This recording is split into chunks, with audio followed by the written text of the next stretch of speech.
celebrating 20 years of possibility. I'm Tim Berry, and I believe anything is possible.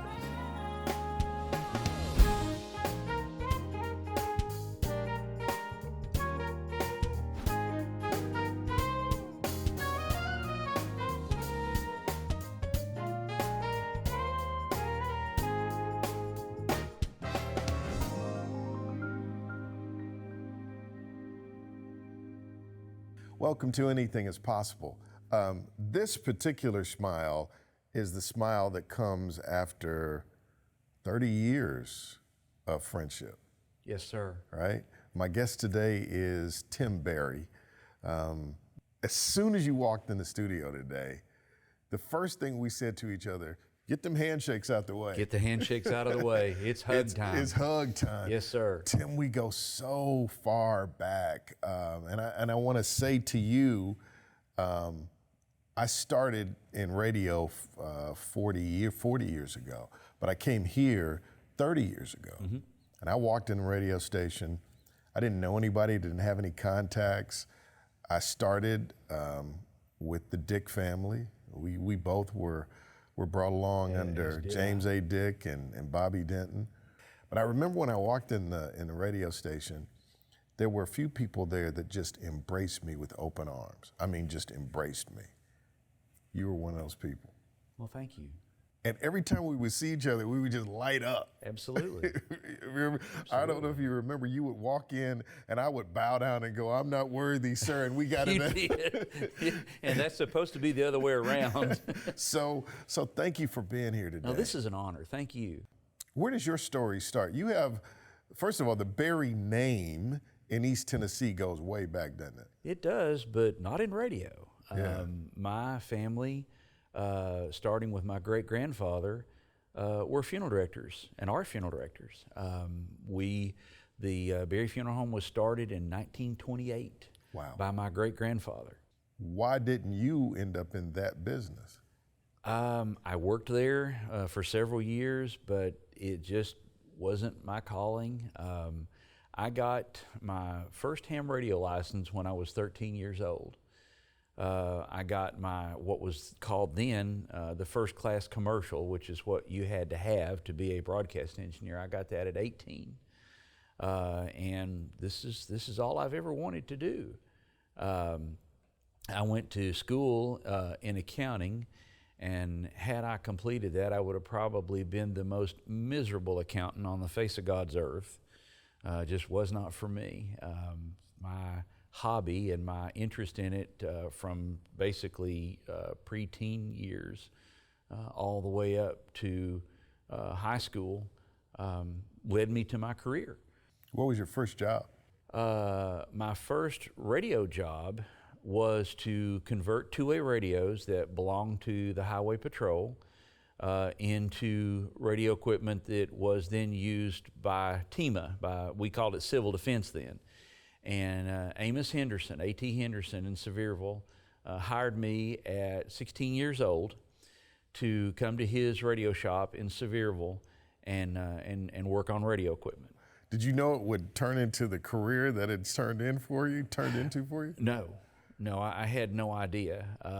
I suspected at best that I would continue my work in two-way radio, which I loved and still do.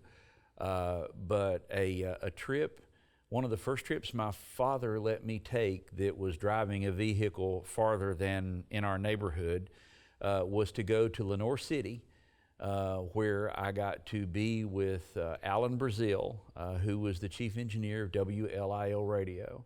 I had heard Alan on the radio and called in like any other listener, and he found out that I was interested in radio and what he did, and he humored me. When I got my first ham radio license, he came to my home to help my father and I set up my first ham radio antenna. And what's special about that is Alan had polio, and it was difficult for him to get around. But his wife was his chauffeur, and she came from Lenoir City to Knoxville to help him help me. And then later, when I could drive, I would go down and spend evenings in the radio station of WLIL helping him. And then one night I actually got to read a newscast, which was even better. And I was absolutely hooked. Did you want to be on the radio, or were you content to make radio happen? Well, a little of both, but I realized pretty early on, that my talent was more behind the microphone than in front of it. I know, working with you all the years that I worked with you in radio, the running joke was, if you walked in the room, and there's some engineers, I was talking to Sugar Shane, one of our camera guys, and he was talking about there are certain class of engineers, you call them, they walk in the room and things start working. Is there a metaphysical quantum thing that you are gifted with where when you lay hands on a piece of equipment, it starts to work? Heal, brother, heal. No, not really. It's just that in the places that I've been and the stations that I've been blessed to work at, I make it a priority to learn how things are put together. Every radio station, while they're the same, yet they can be different. Different manufacturers, different way that things are arranged, different facilities. And so someone who wants to make sure that he knows where, for lack of a better way to describe it, all the skeletons are buried, knows how the place is put together, so that when someone says there's a problem, you have an idea where to begin to look. That's a lot of times troubleshooting is obvious, but if it won't be as obvious if you don't know how well how your facility's put together. Possibility powered by Pilot Flying J, Covenant Health, Home Federal, and the Knoxville News Sentinel. Coming up. Woke up one morning and it was difficult to swallow. That was when I headed to a specialist who looked in my mouth and said, "Do you smoke?" And I said, "I've never smoked a day in my life." I said, "Why do you ask?" He said, "Well, because I think you have smoker's cancer."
Headquartered right here in Knoxville, Pilot Flying J has been serving East Tennessee for more than 55 years. Pilot Flying J provides customers with convenience and fast, friendly service. Visit your neighborhood Pilot store or any Pilot Flying J travel center while on the road to fuel up, grab a delicious snack or hearty home-style meal, and enjoy a cup of the best coffee on the interstate. Pilot Flying J is committed to making life better for America's drivers. In the banking world, you often hear terms like interest, trust, and bond. But these terms didn't come from banks on Wall Street. They came from people just like you and me, living in a community where people do what they say and say what they mean. At Home Federal Bank, we believe that if you give back to the community and treat people like a neighbor instead of an asset, we can all grow a wealth that goes far beyond the dollar sign. Home Federal Bank. You'll know your home. Life is made of moments. moments to share, moments that are special, and those that are everyday. How do we meet these moments for over 2 million people across 23 counties in East Tennessee? We will meet them not as just a group of hospitals, but as one community of care. Because this is about you, and it's about time. Covenant Health, for every moment. Like us on Facebook and follow us on Twitter at AIP TV Show. I remember one day I was listening to one of the Vol broadcasts, and I called you to tell you, dude, this sounds fantastic. I remember You that remember call. That made my day. That made my day. I'm listening to my radio, the mix of the crowd noise with the announcers. I heard all of the elements, but I heard every element exactly where it needed to be. And I realized that doesn't just happen. Like it's 100 different things going on at one time to tell a story. I don't care about what all of this stuff is. All I know is I felt like I was at the game. That's the whole point. Right? That's the whole point. So I want to commend you for having Thank you. that kind of a spirit. Thank but you. walk me through all the things you've done, because I think you're celebrating your 30th year. That's correct. With the Vol Network. What do you do for the Vol Network? Well, my title is technical director. During football season, we have 2 shows. We have a show that is a recap of the previous game and a preview of the next, and it's hosted by Bob Kessling, Pat Ryan, and Jeff Francis, called The Big Orange Hotline. Happens at Dead End Barbecue. I set up the equipment, established my connection back to the flagship station, Cumulus, and we make sure that we are communicating back and forth. And then I set up headsets, I set up a computer so that Bob can see the callers and can answer them, set up a position for our producer so that he can properly produce the show. Then on Wednesdays, we have another show that features the coaches and is live at Calhoun's called Vol Calls. Vol Calls has been on the air for years. And it is now exclusively live on location with Bob and Brent Hubbs and a UT football coach, hopefully the head coach, and players, and it's an event. There are usually 100 people there on the patio at Calhoun. So then the metamorphosis from the Monday show to the Wednesday show is you've got to have a PA system to support that so that the people can hear you. So that gets mixed in as well. Then on football Saturdays, it's the game. The game, man. My work for a home football Saturday usually starts on Thursday, depending on whatever things are going on. But Thursday will usually be my day to set up Neyland Stadium, because to do a complete setup for a football broadcast takes about 3 to 3.5 hours. I get everything ready so that basically all Bob has to do is walk in and pick up the headset and he's ready to go. And it sounds good. And you're delighted to do that. I can't believe they actually pay me to get to watch UT football. That's what I'm saying. You have always been delighted to do your work. And what I love about you, our show is called Anything is Possible. I would come to you with ideas. Hey, could we do this? And you would go, absolutely. Sure. Let me just do. There was never any, I'm not sure. You were always, oh yeah, we could do that. We'll make it happen. Well, you and I have been involved in several election coverages. Absolutely. Where we covered everything from a headquarters in Memphis to 4 or 5 locations here in Knoxville. And I remember one of our meetings that you and Chris Marion were in, and you said, what can we do for election coverage? And my question back to you is, well, what do you want to do? Because that's what it should be. I should be asking you guys, awesome. What do you want to do? And then it's my job and my task to make that happen. And I know that on some of our election coverages, we've had 4 or 5 crews out live and it all at the same time. And they all come in at the same time, and we coordinate them. We are, Chris speaks back to each one of them in what we call their IFBs, their return in their headsets. You're up next, or what do you have? And that way they present all that back to you as the host to say, this elected official is about to make his victory speech. And that's what we do. That's what we do. It's good radio.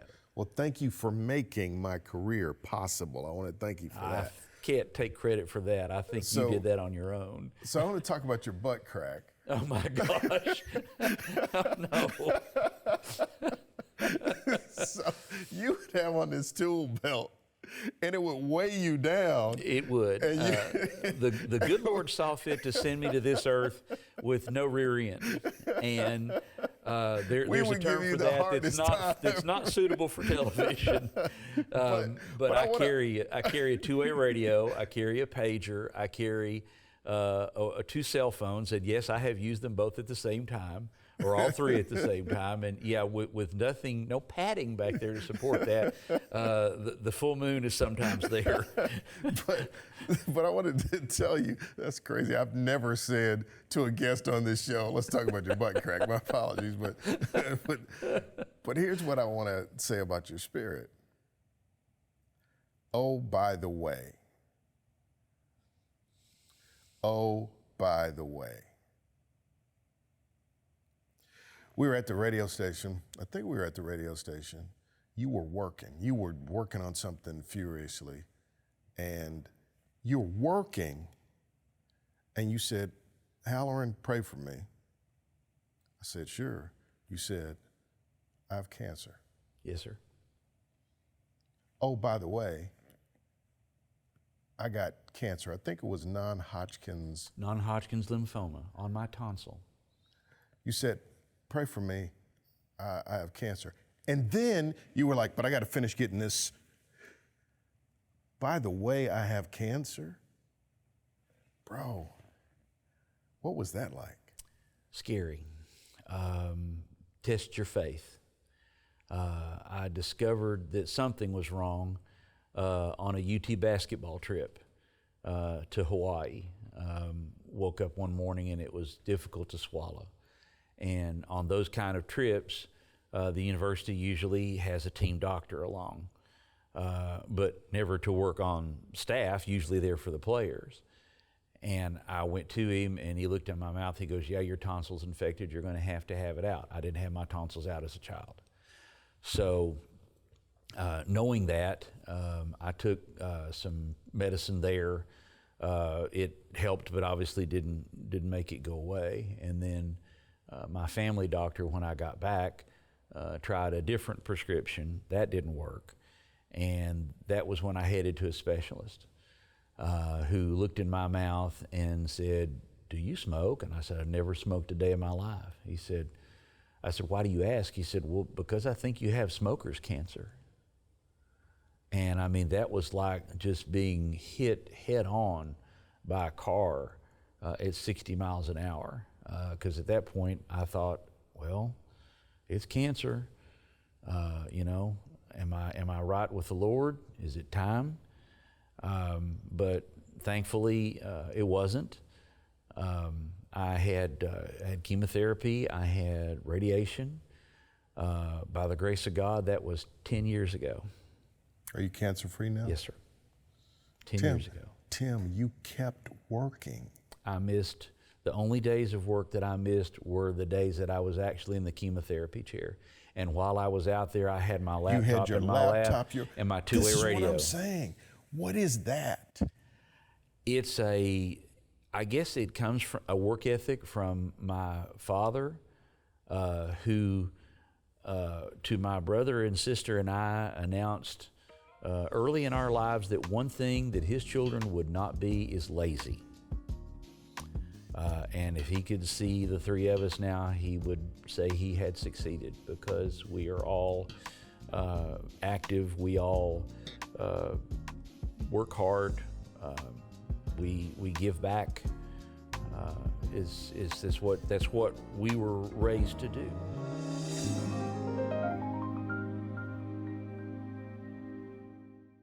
Headquartered right here in Knoxville, Pilot Flying J has been serving East Tennessee for more than 55 years. Pilot Flying J provides customers with convenience and fast, friendly service. Visit your neighborhood Pilot store or any Pilot Flying J travel center while on the road to fuel up, grab a delicious snack or hearty home-style meal, and enjoy a cup of the best coffee on the interstate. Pilot Flying J is committed to making life better for America's drivers.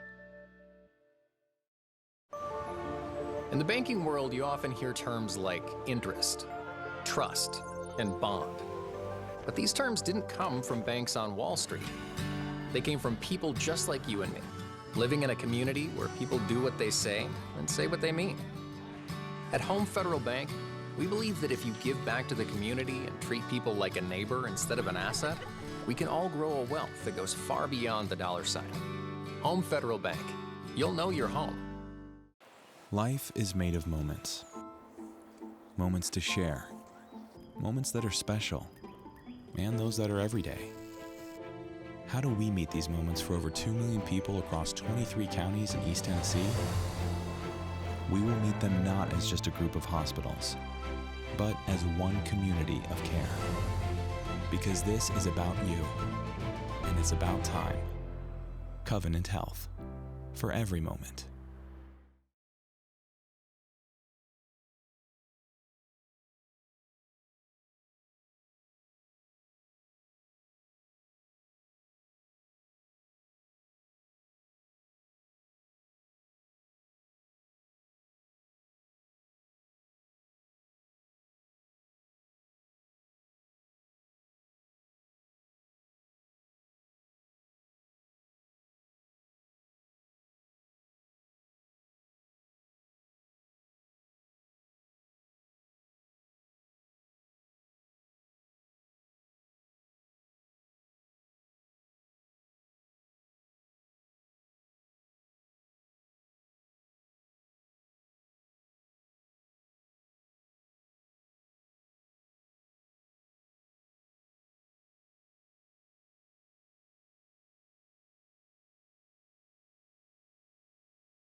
This week, our Home Federal Community Spotlight is on the Cerebral Palsy Center, helping those with disabilities prove anything is possible. To learn more and see how you can get involved, visit cpcenter.org.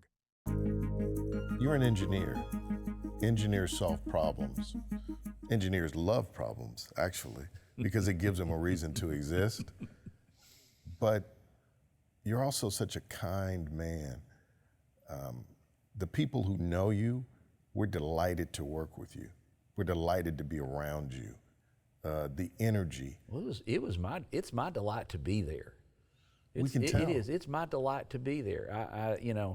I loved my coworkers, still do. The best thing in the world is to pull something off, like we've done. A multi-location remote or fix a problem. I remember one morning that half of the console failed in our News Talk studios, and you and Chris Marion and Dave Folk were gathered around a microphone, like the golden age of Like radio, because days. literally that was the only one that worked. I remember that. And what was so special about that was after I got the console fixed and got it back on, all three of you guys said, "Thank you. We appreciate you. You do a good work. You do a good work." And that means as much to me as money. Just the thanks of my coworkers. I think for me, you are a marker of the possibility that is created by all the people who work behind the scenes. We're here in a fabulous studio, and we got guys and gals on cameras, and they're all around. You don't see them, but their delight is to make things work. Make it work and make it work well. And I want to tell you that the possibility of me doesn't exist without somebody like you. And I want to thank you for that. Also want to talk about something you're dealing with right now. Sources tell me you had a tower with repeaters on it. Yes.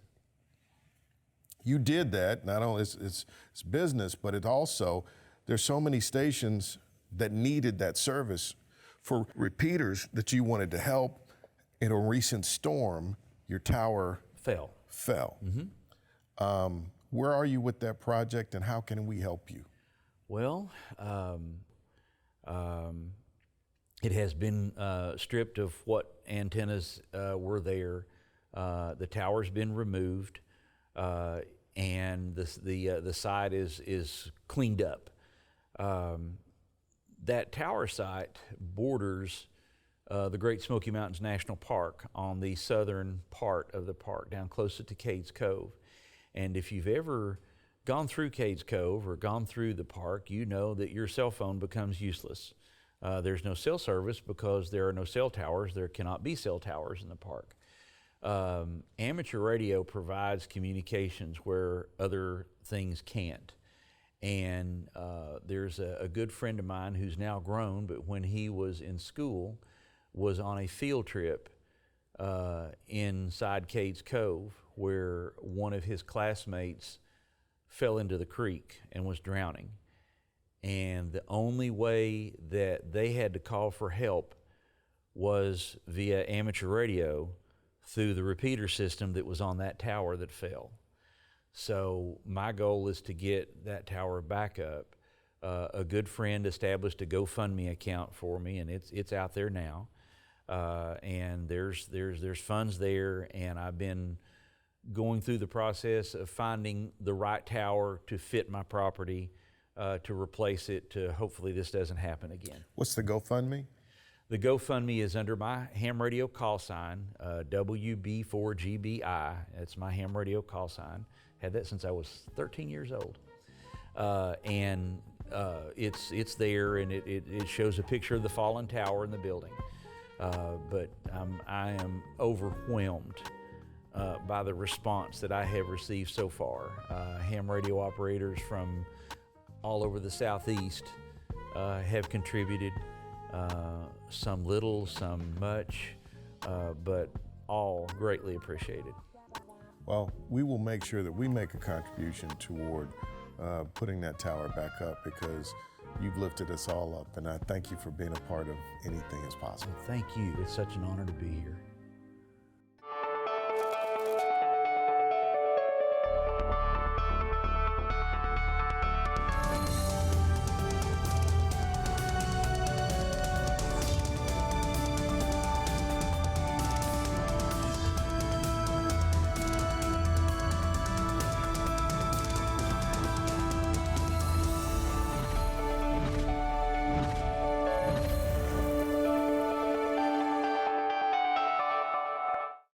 I'm Paula Clancy, and I own Nouveau Classics, which is a contemporary furniture store.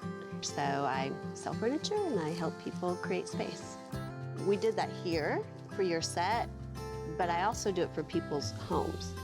But I like to try to take them to a place I don't think they can get to on their own, because I know what it's going to do to the way they feel when they're living in an atmosphere that is safe and beautiful. I know what that does. It just kind of brings in a whole new sense of confidence, and it makes you proud.